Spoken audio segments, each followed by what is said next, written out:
이 책은 혼돈과 두려움으로 가득한 이 세상에서 위로받고 싶은 사람들을 위해 쓰였다. 인생의 험난한 파도에 시달리다가 상처받은 영혼들이여, 아름다움과 축복과 잃어버린 기도에서 피난처를 찾으라. 오묘한 지혜를 찾으라. 이 책이 어두운 밤길을 걸어가는 당신에게 반짝이는 희망의 빛이 되고 내일을 살아가는 힘이 되기를.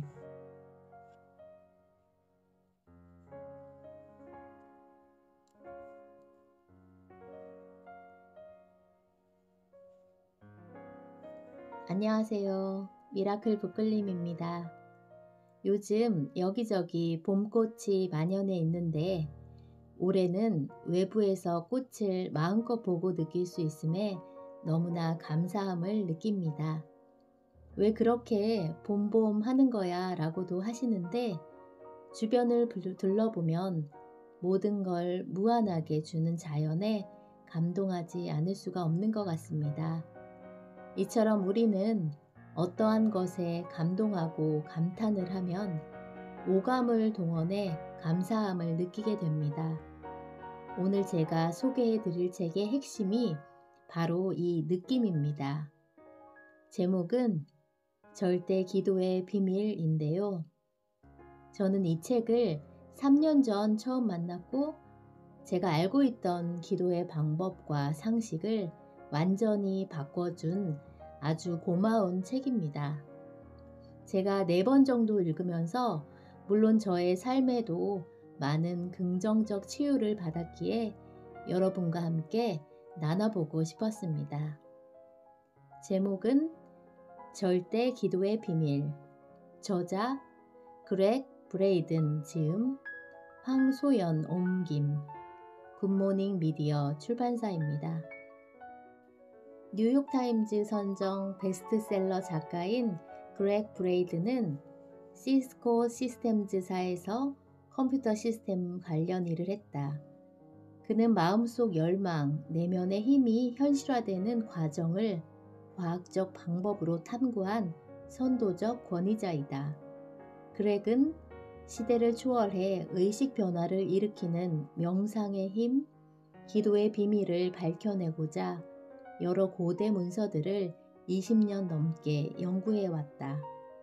그 결과물로 2004년 패러다임을 뒤흔든 신성한 코드를 출간하여 모든 생명체의 DNA에 숨겨진 고대의 메시지를 해독해 보였다. 또한 초기 기독교 교회가 성경을 편집하는 과정에서 사장시킨 잃어버린 기도의 방식을 찾아냈다. 그가 찾아낸 기도의 비밀을 외적으로 표현하거나 소리내어 말하지 않고도 우주 만물을 잇는 절대자의 힘에 직접 접근해 소통하는 방식이다. 역작으로 디바인 매트릭스의 저자이기도 합니다. 여러분, 1700년 동안 숨겨진 절대 기도의 비밀. 그 첫 번째 비밀은 느낌의 기도로 직접 소통하라. 두 번째 비밀, 치유의 숲. 세 번째 비밀, 신의 선물, 축복. 네 번째 비밀, 아름다움의 힘. 다섯 번째 비밀, 나만의 명상과 기도로 책이 구성되어 있습니다. 책을 한 장 한 장 넘길 때마다 감사의 마음으로 정성스럽게 읽은 책입니다. 그럼 제가 좋았던 부분을 나눠드리도록 하겠습니다.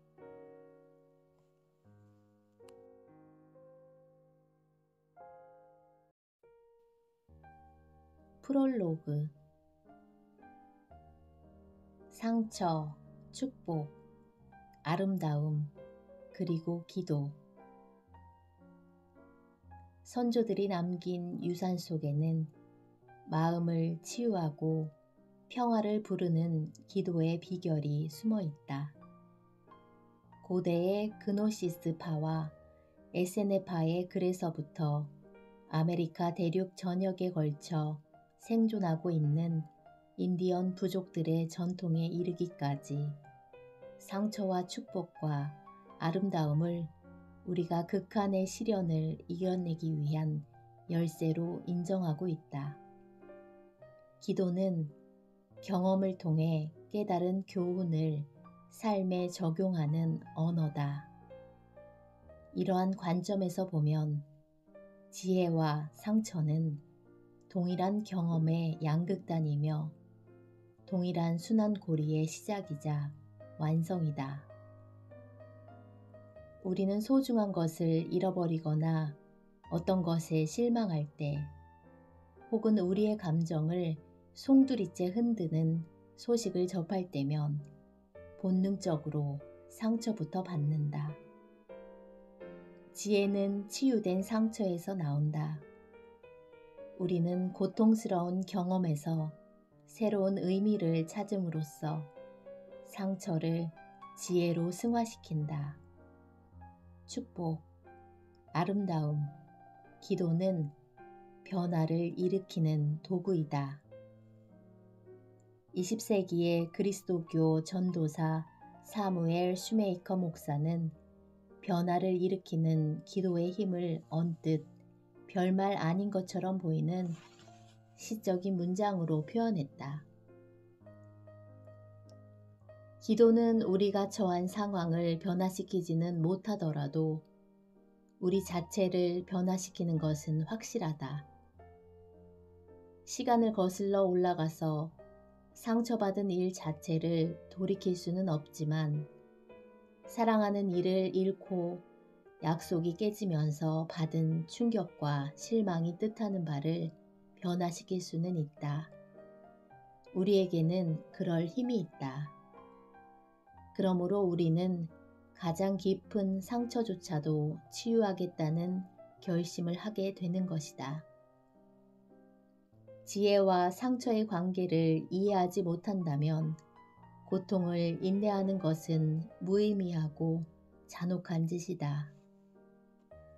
그리고 해답이 없는 고통의 순환 속에서 인내는 계속될 것이다. 그렇다면 인생의 상처로부터 자신을 건져내고 그 경험 속에서 지혜를 터득할 수 있는 방법은 무엇일까? 얼마 전까지만 해도 까맣게 몰랐던 상실과 배신에 뒤통수를 맞고 그 충격에 몸을 떨게 되었을 때 어떻게 하면 다른 곳으로 눈을 돌릴 수 있을까? 어떻게 하면 쓰라린 감정에서 벗어나 안식처를 찾을 수 있을까라고 고민에 빠진 적이 있는가? 이제 축복의 힘이 등장할 때가 왔다. 축복은 놓아주는 것. 축복은 상처받은 감정을 다른 감정으로 대체하고 인생의 상처로부터 해방되는 길이다. 우리에게 상처를 준 사람들이나 사물을 축복할 때 고통의 고리는 일시적으로 정지된다. 정지하는 시간이 한순간이든 하루 종일이든 차이는 없다.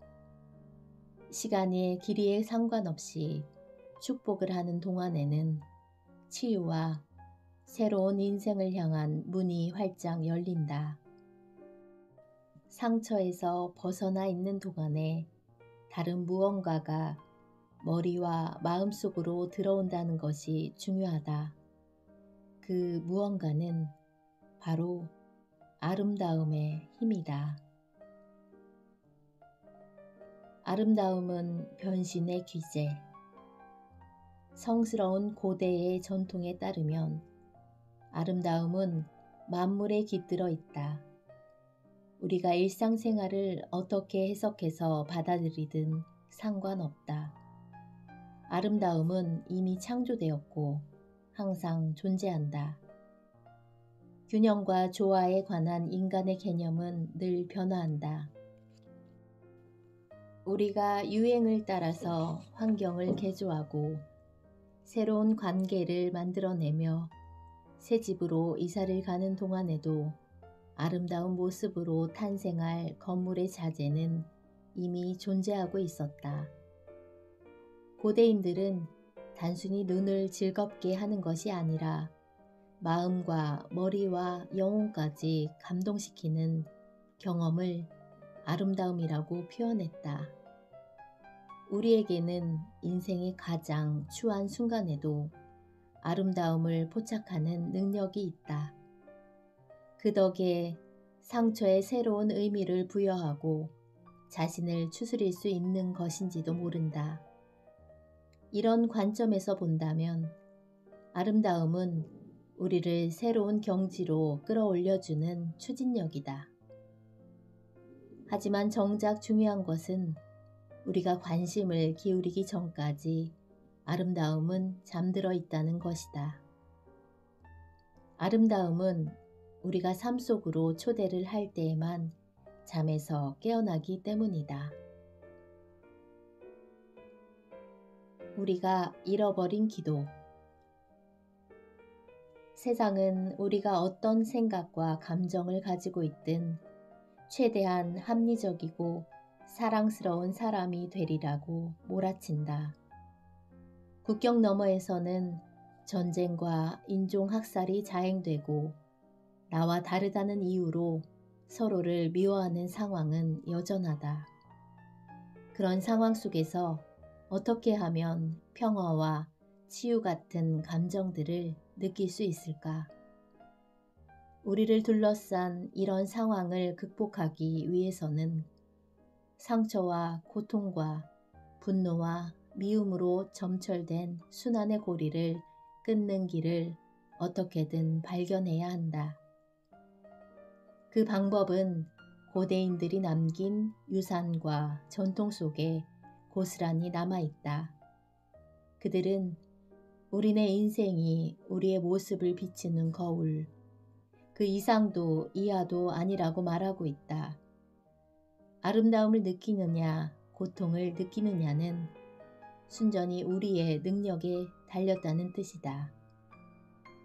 우리들 각자가 세상을 치유하거나 고통을 양상하는 데 기여하고 있다는 고대인들의 생각은 점차 많은 과학적 연구에 의해 사실로 드러나고 있다.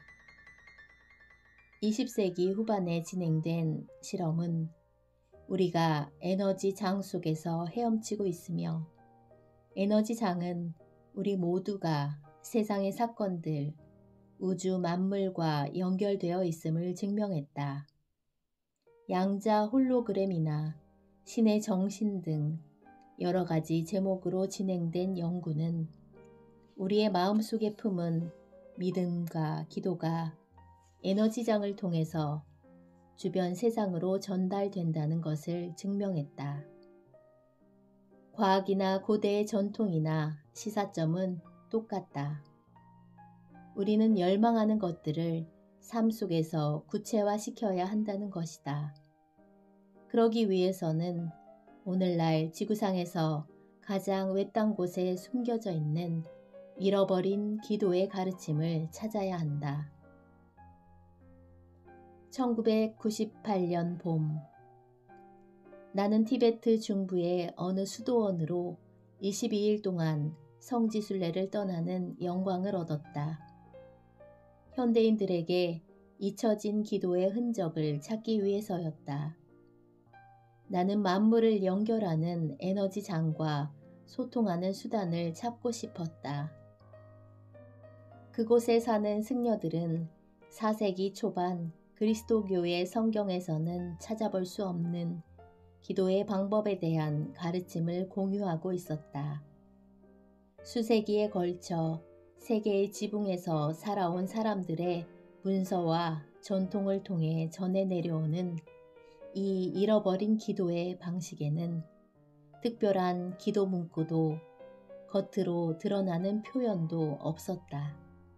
오직 느낌에 기반한 기도였다. 그 기도는 무기력한 심정으로 절대자에게 매달려 도움을 요청하는 자세를 버리고 기도가 이미 응답을 받았을 때의 느낌을 느끼라고 권한다. 우리를 세상과 연결시키는 에너지 장과 소통하는 길은 바로 그러한 느낌과 감정에 있다는 것이 근래에 진행된 여러 과학 연구에 의해서 밝혀졌다. 느낌과 감정을 담은 기도를 통해서 인생과의 관계뿐만 아니라 우리의 몸과 세상까지 치유하는 일에 동참하는 길이 열리는 것이다. 천사처럼 하기. 기도의 효과를 제대로 보려면 아름다움과 축복과 지혜와 고통에 숨겨진 힘을 깨닫는 것이 매우 중요하다. 이것들은 우리가 인생에 쓰디쓴 상처에 괴로워하고 상처에서 깨달음을 얻고 상처를 놓아주는 커다란 순환 과정에서 각각 필수적인 역할을 담당하는 요소이다. 2000년 전 예수의 가르침을 기록한 작자 미상의 문서는 우리 앞에 놓인 장애물뿐만 아니라 세상을 바꾸는 힘에 대해 언급하였다. 그 힘은 바로 우리 안에 이미 존재한다는 것이다. 그 문서에서 예수는 이렇게 말한다. 인간으로서 가장 하기 힘든 것은 천사에 대해 생각하는 것이며 천사가 하는 대로 행동하는 것이다. 기도는 신과 천사의 언어이다. 지혜와 아름다움과 은총과 더불어 인생의 고통을 치유하도록 우리에게 주어진 우주의 언어이기도 하다. 오늘날 인터넷에서 배우든 1세기 양피지 두루마리에서 배우든 그것이 전하는 메시지는 같다. 우리는 우주의 언어를 구사하는 능력을 갖고 있지만 그것을 사실로 인정하는 일은 가장 어려운 숙제일지도 모른다. 하지만 기도는 우리가 괴력을 발휘할 수 있는 원동력이기도 하다. 모든 의심을 떨쳐버리고 이기적 자아나 편견 없는 느낌의 언어로 하는 기도를 올렸을 때 우리는 아무도 우리에게서 훔쳐갈 수 없는, 잃어버릴 수도 빼앗아갈 수도 없는 우리의 일부분을 이미 깨운 것이다. 이것이 바로 잃어버린 기도의 비밀이다. 과거에서 얻은 신성한 교훈. 기도는 가장 역사가 깊고 가장 신비로운 경험이다. 그리고 가장 사적인 성질을 띈다. 그리스도교와 그노시스파의 사상을 기록한 고대의 문서들은 말로 하는 기도가 예배의식에 등장하기 훨씬 전부터 원래 우리 인간에게는 보이지 않는 우주의 힘과 소통하는 교감 능력이 있음을 암시하고 있다. 하지만 기도는 사람마다 제각각 독특한 모습을 띈다. 어떤 이들은 기도하는 사람의 숫자만큼 다양한 기도의 방식이 존재할 것으로 추측할 정도다.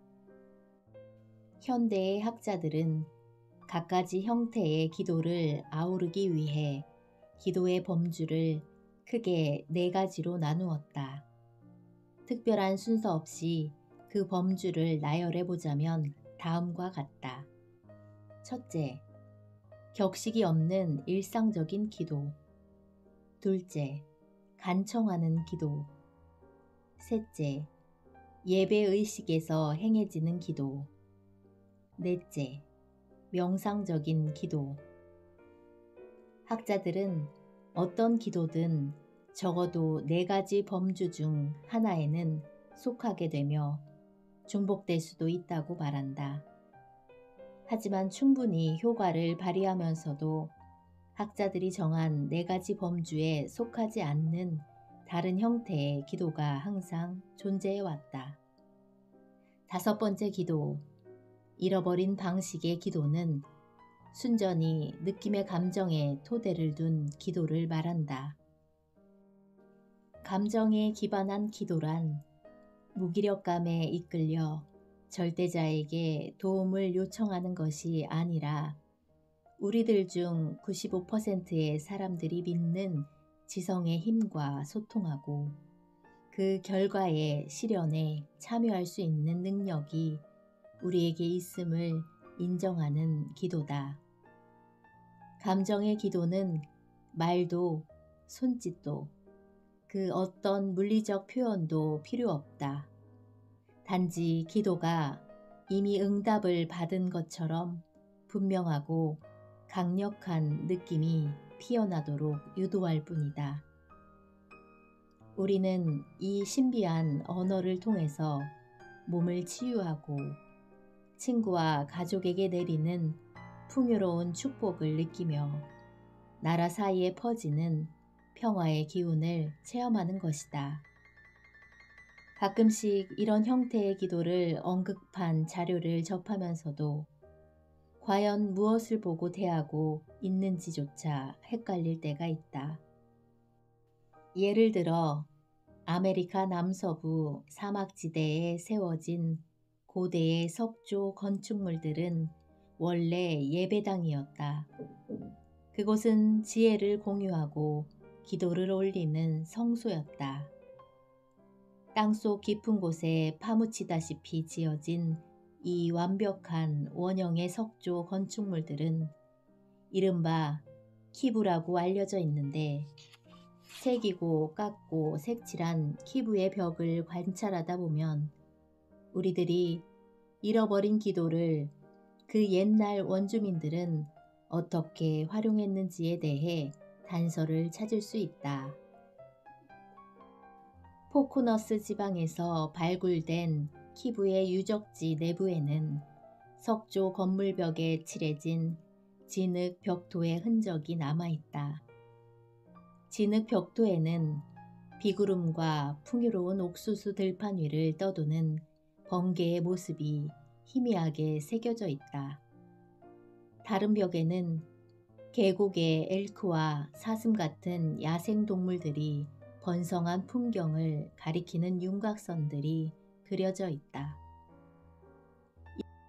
이런 식으로 고대의 예술가들은 잃어버린 기도의 비밀을 기록해 놓은 것이다. 그들은 바람직한 삶의 모습을 주변에 그려놓고 그것에 둘러싸인 채로 기도를 올렸던 것이다. 그 모습은 기도자에게 기도가 이미 응답을 받았다는 분위기를 조성한다는 측면에서 오늘날 교회나 사원에서 흔히 볼 수 있는 기적과 부활의 장면과 별로 다를 바 없다.